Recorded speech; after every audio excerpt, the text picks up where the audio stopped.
近網上突然俾一個好奇怪嘅謠言攻陷咗，有傳言話美國嘅黃金儲備可能唔見咗。都2025年啦，點解依家先問呢個問題呢？仲有一大堆關於黃金嘅消息咧，突然之間湧晒出嚟。Banks like gold. Seeing a modern day gold rush. Gold prices hit a record high. What if there's no gold sitting in Fort Knox? Maybe somebody stole the gold. This is your gold, by the way. 謠言直指一個地方，守衛森嚴，山人物近。據講咧，裏面收埋咗美國嘅絕大部分嘅黃金儲備。歷史上面住少外面嘅人咧，係有機會入去見過呢啲咁嘅金。就算你係總統，咁多年嚟都係得一個人有機會入去睇過。所以我決定今日去睇下發生咩事。睇嚟呢個唔係單止關於黃金嘅故事，而且係一場關於權力、誠信，仲有全球金融秩序嘅角力。我都會同你哋一齊睇下呢啲黃金儲備到底發生咗啲咩事？點解每個國家嘅央行突然 all in 都要買黃金呢？金價飆升代表乜嘢呢？我哋又應唔應該投資呢？雖然黃金係今年嘅大熱資產，但係大家最熟悉嘅當然係股票啦。喺股市調整期間呢，要知道呢個股票抵唔抵買，就一定要學習分析公司數據同埋做投資估值模型啦。依家我哋嘅豬變成專業投資者課程呢，做緊呢個春季8折優惠，淨係做5日㗎咋。詳情呢可以睇返下面嘅連結啦。你而家睇到嘅係世界上面最神秘、最重武裝保護嘅建築物之一。呢度就係 Fort Knox， 傳說中嘅美國黃金金庫。我哋都聽過一句話：黃金喺邊度，權力就喺邊度。In 1848, a chance discovery would lay the foundation for the American Empire. 而一場嘅偶然成就咗一個帝國。我哋先由頭開始講起。美國變成黃金大國 No.1 唔係完全靠運氣㗎，亦都靠手段同埋佢嘅實力。喺1950年代，美國加州嘅一條河裏面有一個新移民 John Sutter 咧，發現一粒閃靈靈嘅嘢，呢粒就係黃金啦。全世界嘅人收到消息，放低晒手上嘅嘢，湧入呢條河度，開始一場淘金熱。有人即係有經濟啦。更加多嘅資源令到美國加速整合佢嘅領土，快啲起好條鐵路，快啲開放啲港口。呢一場淘金熱正式成為國土、經濟同埋人口全面擴張嘅引擎。美國真正實現由大西洋去到太平洋嘅擴張。With the war, Americans were in the greatest economic boom in their history. 之後美國又好出奇咁樣繼續行運落去，喺2次嘅世界大戰裏面，美國都變成一個出口巨鯨，賣咗好多嘅武器同埋用品俾其他打緊仗嘅國家，扮演咗呢個軍火庫嘅角色，賣武器收黃金。去到2戰結束，美國已經賺到盆滿缽滿，擁有全世界接近70% 嘅黃金。但係真正令到 Fort Knox 成為傳奇金庫嘅，唔單止係戰爭，仲有呢個。 The origin of America's gold reserves dates back to 1933. 1933年，美國正係經歷緊經濟大蕭條。American industrial production dropped by half. Thousands of families had to rely on the soup kitchen for food. 啲人就唔再信任手上嘅紙幣，恐慌性咁樣喺度囤積黃金。喺情況失控之前 President Franklin Delano Roosevelt outlawed the private ownership of gold by U.S. citizens. 總統羅斯福歷史性咁樣通過呢個黃金儲備法案。羅斯福嘅做法好直接，就係禁止晒所有私人持有黃金，人民嘅黃金要交俾政府去換紙幣。而呢啲黃金去咗邊？冇錯啦，就係入咗去呢個 Fort Knox。 In August of 1971, President Nixon interrupted the popular primetime television series. 然後美國做咗一個全世界都冇膽做嘅嘢。1971年，美國總統尼克遜宣布 Suspend temporarily the convertibility of the dollar into gold. 美國唔再同呢個黃金掛鈎。呢一個舉動震驚全球，但係又俾美國撐到落去喎。同黃金脫鈎之後，美國成為全球最獨特嘅國家，擁有世界最大嘅經濟體、最強嘅軍事實力，同埋全球儲備貨幣嘅地位，仲有呢個黃金儲備作為信任嘅最後防線。時至今日咧，美國仍然係全球最多嘅黃金儲備國家。全球22% 嘅黃金咧都係喺美國，超過一半放喺呢個 Fort Knox 裏面。但係最近成件事就變得有啲奇怪啦。總統特朗普就突然話 Fort Knox 咧裏面啲黃金可能係唔見咗。Elon Musk 咧又公開咁樣話，我哋應該入去睇睇喎。但亦都有人話美國啲金其實已經借咗出去，就算放喺度都唔代表係屬於美國嘅喎。不過美國嘅財政部咧又話啦 I can tell the American people on camera right now, all the gold is there. 我哋每年咧都有審計，信我哋啦，啲黃金仲喺裏面。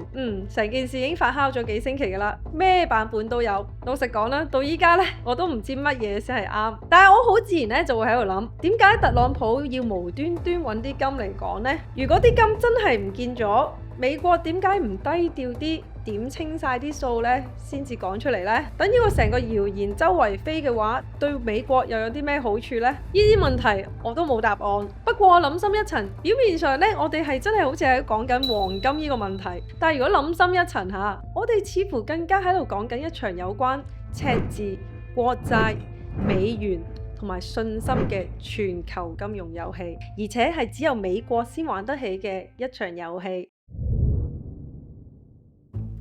我想你哋一齊睇下呢條線，如果佢超過100% 呢個位嘅話呢，即係代表佢嘅負債高過自己嘅產出，而依家係123%，接近歷史高位。而呢條線係債務佔 GDP 比例。等我解釋多啲，呢個係阿 Jack， 佢一個月揾3萬蚊，但係佢成個月嚟呢，借埋呢，就借咗36,900蚊。有一日阿 Jack 就走過嚟問你借錢，但係你望一望佢平時咁樣使錢法，你覺得你借咗出去嘅錢仲拎唔拎得翻呢？重點係呢位阿 Jack 係全球最有影響力嘅經濟體，同時亦都係全世界最受信任嘅國家之一。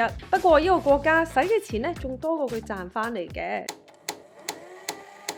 你見到其他國家生勾勾嘅例子，因為借得太多錢，國家嘅信用評級咧首先會跌，投資者會開始驚，於是咧成個利息會被抽高，即係借錢嘅成本咧突然之間變大啦。企業都怕咗，市民又唔敢消費，成個經濟咧一下子結冰。錢嘅流動越嚟越少，最終成個國家咧就面臨破產。當然啦，特朗普又點會唔擔心呢件事呢？但係我想你哋睇埋呢一度，一個係美國嘅外匯儲備，同其他國家相比呢，其實美國嘅儲備唔係世一喎，只係一個普普通通嘅位置。即係話你朋友阿 Jack 呢，其實又冇乜儲蓄，仲要越借越多。但係點解其他國家都繼續肯借錢俾佢呢？答案就喺呢度，信任啦。iPhone, artificial intelligence, Microsoft Windows GPU, Starlink robot.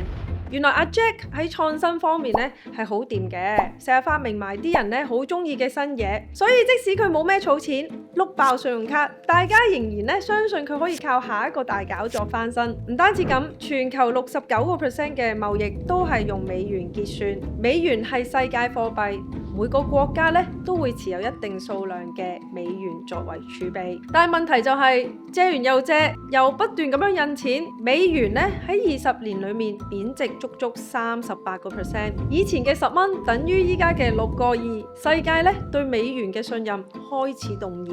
咁樣睇嚟，特朗普又真係有必要去搶救翻全球對美元嘅信任。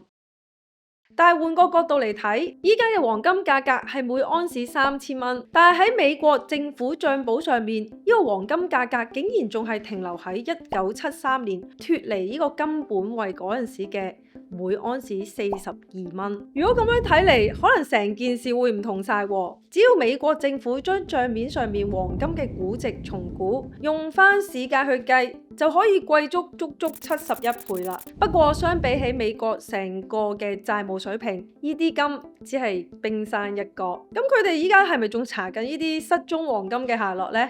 我自己就唔知啦。而更加合理咁樣去諗嘅話，呢啲黃金儲備唔係為咗現金流，而係更加似係去支持美國嘅信譽同埋信心。OK， 如果我哋整理下成件事，你就會發現其實每樣嘢咧都係有關聯性。為咗去解決財赤，美國靠發債去借錢，債券咧係用美元去發行。而美元最終係由呢個信心去支撐，呢4樣嘢係環環相扣，密不可分。至於信心何來呢？黃金就係其中一個方法。冇錯，黃金喺世界金融上面咧有住一個特殊嘅地位，但係仲有一樣嘢你可能會好意外。依家睇緊 Winnie Sear 嘅觀眾裏面咧，有42% 嘅觀眾已經訂閱咗。我希望呢個數字咧可以上到50%。你嘅一個訂閱絕對係可以幫到我哋 channel 咧走得更遠。唔該晒。黃金其實係一個超級資產，你可能以為股票啊、炒樓啊先係最好嘅投資，但如果你20年前買黃金嘅話呢，金價係足足升咗6倍，跑贏晒美股同埋香港樓市。今年各大銀行都紛紛調高咗黃金嘅目標價，預計呢金價會再創歷史新高。究竟黃金值唔值得我哋去投資呢？咁就要先了解呢4個推動黃金嘅因素：衝突、ban oil imports from Russia. 制裁、貿易戰、關稅戰，每當世界一亂呢，黃金就會成為呢個避風港。種種嘅不確定性呢，令到投資者走向呢個黃金度避難。對上一次以軍大舉襲擊呢個加薩地區，市場擔心停火無望，結果呢金價當日呢就衝咗上去啦。最近又因為貿易戰、關稅戰，金價每隔幾日呢就創歷史新高。2025年全球嘅政治經濟不確定性咧，令到黃金變成最佳嘅對沖風險工具。黃金嘅價格亦都取決於呢個供求。喺需求上面，我會同你哋睇兩方面。首先睇下央行，你哋知唔知道世界各國嘅中央銀行喺上年創紀錄咁樣買咗好多黃金？咁究竟有幾多呢？係講緊1045公噸啊！如果一架大貨車可以載25噸嘅嘢，咁即係話呢，要40架大貨車先可以運晒呢啲黃金。而且呢度係已經第3年啦，連續3年每年都買超過1000噸，相比起在之前嘅3年大幅增加。呢啲爆炸式嘅購買力背後，主要係由中國、波蘭、土耳其、印度等等呢啲嘅市場去推動，呢啲國家嘅央行好努力咁樣將啲黃金一塊一塊咁樣搬翻去自己嘅金庫裏面。對於環球經濟同埋地緣政治嘅擔憂，為咗穩定自身嘅貨幣，呢啲國家都爭相去買入呢個黃金。黃金唔會突然貶值，亦都唔會被其他國家凍結，所以佢係一種邊個都搶唔走嘅價值儲備。當然，除咗央行之外，另外一個需求呢就係嚟自投資者同埋用家啦。全球黃金嘅 ETF 總資產管理呢，今年嘅規模已經達到3060億美元，持倉量呢創下呢個歷史新高。無論係機構或者私人都對黃金有一個極高嘅需求。喺供應上面，雖然過去15年黃金嘅供應呢係非常穩定，世界呢亦都不停咁樣回收黃金。不過如果唔係我整呢個 video 呢，我自己都唔知。原來仲有20幾年之後，全世界呢就冇金可以再掘㗎啦。地質調查局呢就指出，全球呢總共已經開採咗大約24萬公噸嘅黃金，估計呢個地下裏面呢仲有5萬公噸。如果以依家呢每年產量3000公噸嚟估計，即係去到2050年可以俾人類開採嘅金呢就會完全被掏空啦。除咗需求供應之外，美元嘅走勢亦都成為關鍵。黃金以美元計價，當美元貶值嘅時候，黃金通常會升值。依家美國正處於呢個貿易戰嘅正中心，令到美元今年最多跌咗5%，推動黃金升值。當然啦，利率亦都會影響黃金。喺度我哋要先搞清黃金同埋美元嘅投資基礎咧係唔同嘅。持有美元係會有利息，但係持有黃金咧就冇利息嘅。所以一般嚟講咧，當呢個利息變高，啲人咧就比較唔想再買黃金啦，因為黃金係唔會升息。但係當利息變低，啲錢放喺銀行咧就變成冇乜得賺啦，買黃金咧就會變得更加吸引。但係最近奇怪嘅事發生咗。呢個圖表上面每一個藍色嘅點都係代表一個月份嘅數據。喺利息向下嘅時候，黃金呢嘅價格係升嘅，但係利息向上嘅時候，黃金嘅價格亦都升喎。呢個亦都係大家講嘅金價在微笑啦。呢個微笑線嘅出現呢，其實係反經濟學嘅理論，但亦都代表市場喺度用緊黃金去對沖美元嘅貶值同埋環球不確定性。呢度係全球10大黃金儲備嘅國家，以美國、德國、意大利、法國、中國為首，仲有外匯儲備排名，中國、日本、瑞士、印度、南韓都喺外匯上面大幅領先。點解要咁多儲備呢？因為儲備即係等於經濟韌性，足夠嘅儲備唔單止可以捍衛翻你自己國家嘅貨幣，仲可以咧幫手償還國家嘅債務，撐過一啲制裁啊或者一啲經濟衝擊。而多儲備嘅話，亦都代表一個國家可以用更優惠嘅利率去借錢。所以你嘅儲備組合越受信任，你就越有實力啦。如果我哋睇睇黃金加埋外匯總儲備嘅話咧，中國、日本同埋美國就係 top 3。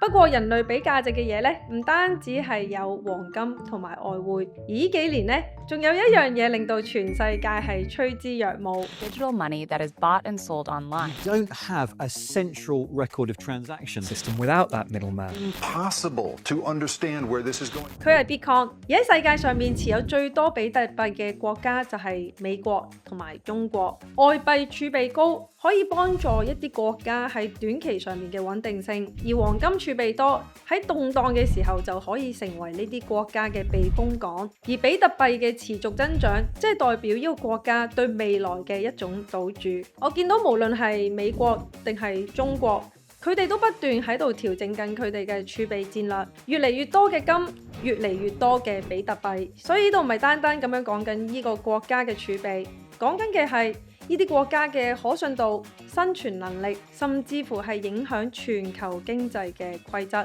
因為去到最後，所有嘅權力都係由信心去支持。2025年黃金不斷創新高，你自己又會唔會去投資呢？A 會，B 係唔會